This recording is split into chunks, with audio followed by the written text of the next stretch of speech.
this matchup tomorrow, I actually think he's taking over at like a great time because he had the Raiders last week. Bad football team. He wins. He gets the 49ers this week. Not a bad football team, but their defense is not some like pass rush, heavy, going to really pressure you and get you out of sorts necessarily type front. And so I think, now the weather's going to be a factor, but I think he's going to kind of have some time to be in the pocket and operate from the pocket and just see the field and make the plays he needs to make. And so for that, I'm excited because then if he plays well this week, then he gets a game against the Titans, which is another really bad football team. And you could be talking about playing 3 straight games where he puts together some pretty solid performances or gets matchups that are helpful to him to just kind of like learn as he goes. And then you get into December, and obviously you got some tougher ones. Bears are actually a pretty good football team, it looks like right now. They just beat the Eagles yesterday.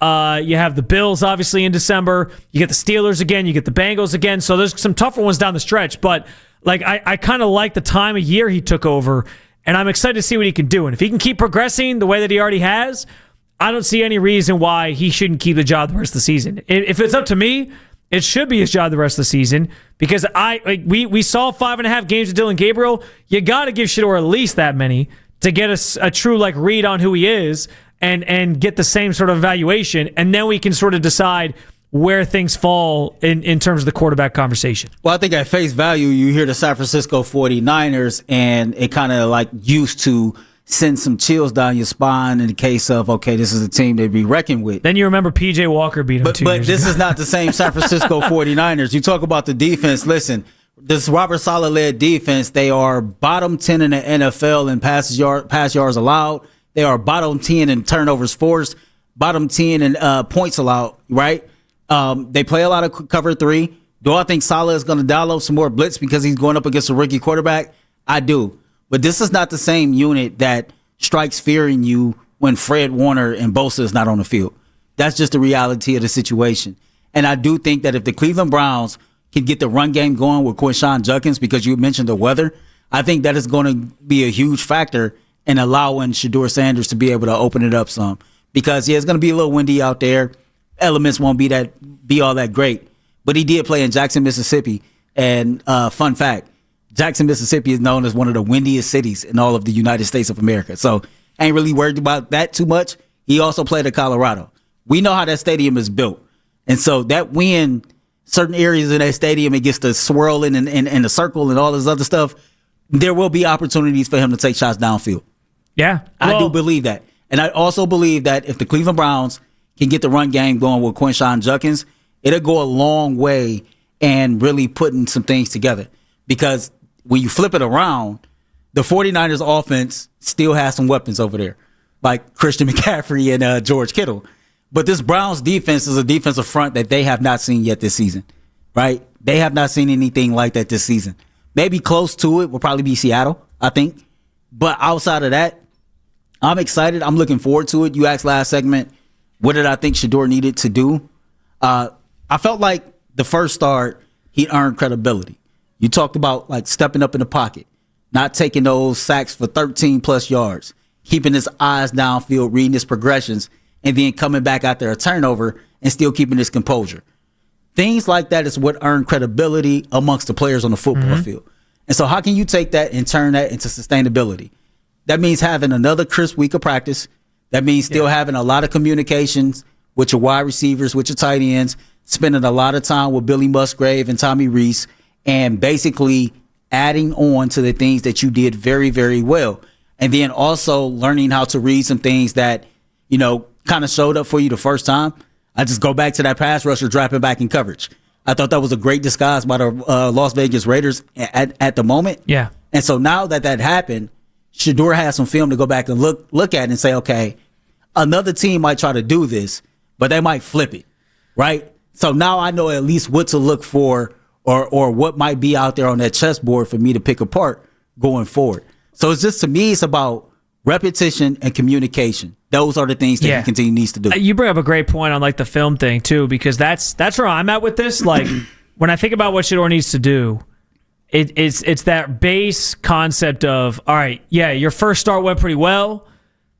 how are you gonna play and respond when teams now have tape on you and they know what your tendencies are and they're going to try to take advantage of those things. So it's like the defenses are going to respond to Shedeur because they now have tape. It's how does he respond to how they play him off of his tape. So that's what I want to see is like, okay, another week, teams are going to show certain things based on what they saw in you the previous week. Okay, when you start to pick up on what they're doing against you because now they have answers to the test on you, what are your answers to the test that they're now putting in front of you this way? So it's about like he's already gotten to a point where he's like, I've learned a certain level of things at the NFL where now I need to, now I know kind of what to expect.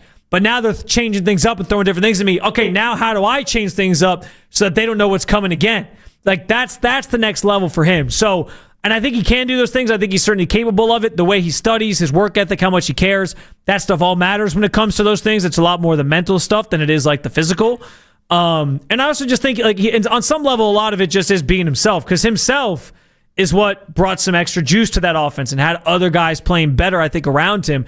And that's the type of stuff I'm looking for. So can he provide a new answers to a test once they have answers to his first test? That's kind of what I'm looking at. Like as they find ways to stop you, what are your counters to that? I think another part of this, and I talked about this earlier, you've seen a lot of pre-snap motion from the Cleveland Browns.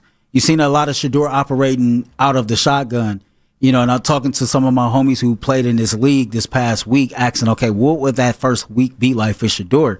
The thing that has me even more excited is, okay, he sat down with Tommy Rees all week, and he had some say on the install. He had some say on the weekly game plan. And now that relationship is only going to get better with communication. Tommy Rees is just removed from college football like he is, right? And so I meant to bring that up earlier. That's huge. Like, there's some familiarity there. I think him knowing the college game helps him. This will be Tommy's fourth game calling plays. He's growing as a play caller, and now this is his second game with Shedeur Sanders as far as install. So I'm interested to see how much more install that kind of leans towards what Shedeur does well that's inside the Brown system this week versus last week, because of course it's going to be more. Yeah. And so it's just about just building on those things. I thought when I talked to Cecil this past week, he had a great point, because I asked him from a wide receiver's point of view, what is that week of prep like for you all, right? And he said it like whomever the starting quarterback is, it's their show.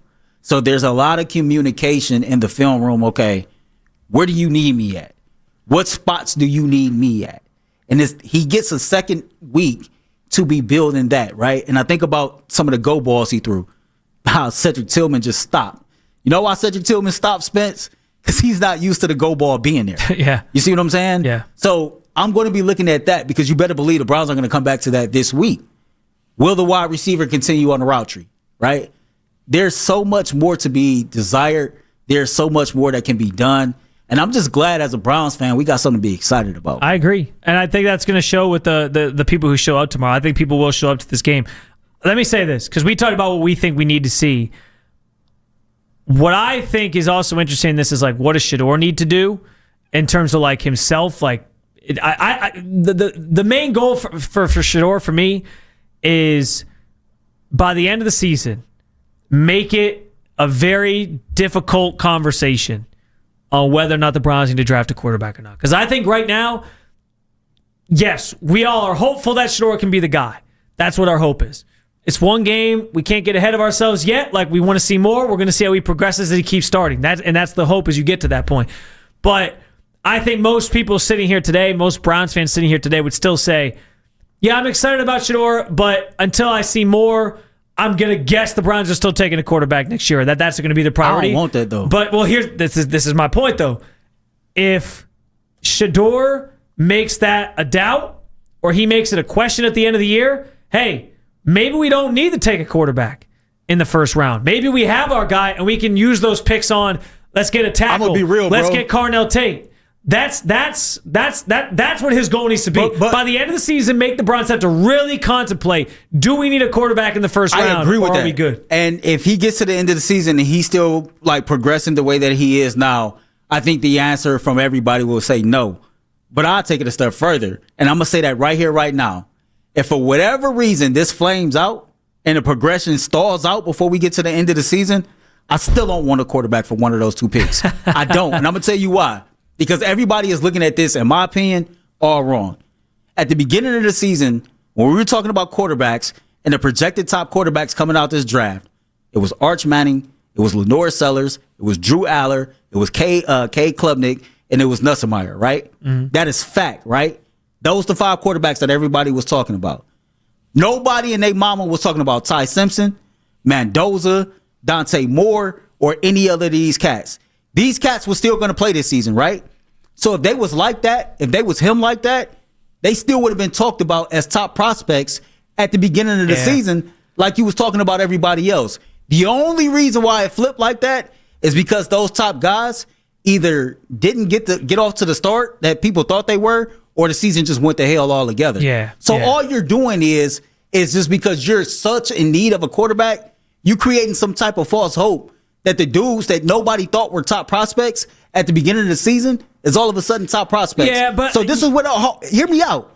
So with that being the case, I don't need to. And the only one who got more than one season starting is Mendoza, right? So I'm not going to just take a quarterback because this quarterback stalled out. The hell with that. I really believe the 2027 class, which if Arch goes back, if Lenore's goes back, and then it has Julian Sand in it as well, a much better class than what we're talking about right here, right now. I'd much rather continue to build this roster up and not force a pick just because I can't, just because they say I have to. So I'm not pushed. Like, I think the 2027 class could be good, but the problem with that is we said that about the 2026 class. Who said that? We all did. Who said that? I mean, maybe you didn't, but I never said that. The projection was 2026 was the year. They were like, oh, Arch is coming out. You got all these great quarterbacks. I'm just saying, every year we do this, we're like, oh, next year's the year. Next year's the year. For me, I'm not saying you're wrong that this year's class may not be good. Arch Manning, Shedeur Sanders, Julian Sand. I felt like Arch Manning or Shedeur Sanders, if they was to come out, okay, I can get with that. But I'm not going to get with none of these guys all of a sudden that people are trying to act like about to be the franchise savior when y'all didn't even look at these dudes as top prospects at the beginning of the season. But that's where I say you do need to, like, once they play, that's part of the reason you play the season, though, too, right? Is like you got to see, nobody was talking about Mendoza, but now Mendoza's I don't even want Mendoza.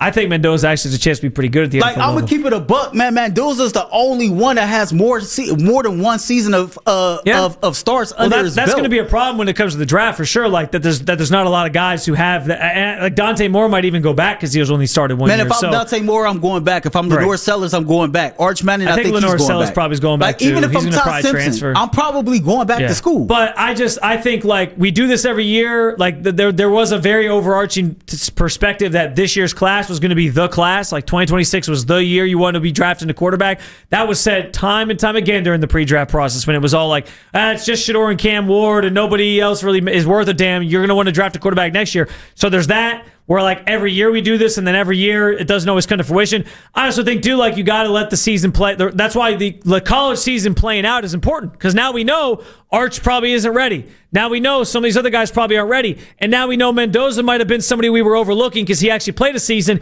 and he's put up some good numbers and he's looked good. Where maybe he is ready for the NFL. So it all changes based off the season. That's where I'm like, if the Browns even with this season, I think Sellers and Arch Manning's ceiling is 10 times higher than what any of these dudes is. Yeah, they haven't seen more year to get time to stay, and I think that's why they both are going to stay. I'm just saying, like we talk ourselves in circles with this quarterback conversation every year.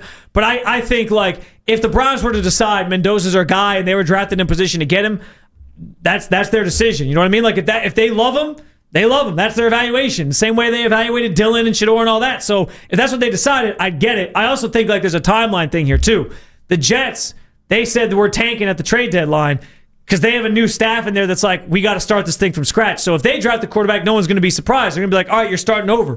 With the Browns, like, does this regime have time to wait on another year for a quarterback? I know Jimmy Haslam saying. But even the Jets regime don't have time to wait on another quarterback because I've heard from people, and we've had guests on this show that say, you know what, it's people in New York that Aaron Glenn being a former Jet be damned. Some people are not satisfied and want him going after year one. So the Jets could have traded away everybody that they traded away. But at the end, don't nobody want to be fired after year one. And you see them still playing competitive ball. Yeah. They forget what the final score ended up being last week. they were out there really competing for more often than not against the Baltimore Ravens. Yeah. No, I just think what you're saying. When you're on that timeline, though, like when you're a fresh staff, you can get away with like, we're going to sort of start from scratch. We're gonna draft a quarterback in the next couple of years. The Browns have been here for 6 years. This regime, it's gotten worse. I don't like if Shedeur isn't the guy, which, like I said, hopefully he gets to the end of the season and he makes that a question, and then they have to decide, all right, are we going to build around Shedeur or are we going to look at a quarterback? That's where the conversation obviously started, was like that should be the goal for Shedeur. But like I don't know if this regime has time to be like, hey, let's punt again and get to 2027, because I don't know if they're going to get to 2027. So think about it like this, because I don't think what you're saying is wrong, but I think it's unlocking more and more thoughts, because even if he doesn't prove it in the final 4 or 5 games this year, I think I would still want to see Shedeur in 2026 versus a rookie quarterback in Ty Simpson or Dante Moore or a Mendoza, because I'm looking at it like this, right? I can't really say definitely that any of those dudes are better than Shedeur if I'm keeping it a buck, right? Yeah. So a Shedeur with 6 games on the back end of this season, plus a whole offseason to prepare for 2026, or be in the same situation with a rookie quarterback who's only had 1 year to start collegiately under his belt, and it's almost like we going through the same process all over again. Yeah, well, that all plays in the timeline, right? That's what I'm saying. So it's an interesting conversation. Well, because that's the other thing is, like, even if you draft a rookie quarterback, is there a guarantee that this regime makes it through next year if the team's still bad? And then like you set that rookie quarterback back because now he's changing offensive coordinators and play callers and coaches. The same thing that happened to Baker Mayfield, right? Like after year 1, he had a whole bunch of change. Like that's why the timeline doesn't add up, and that's why I'm sitting here like, do they have time to wait till 2027 to draft a quarterback if they want one?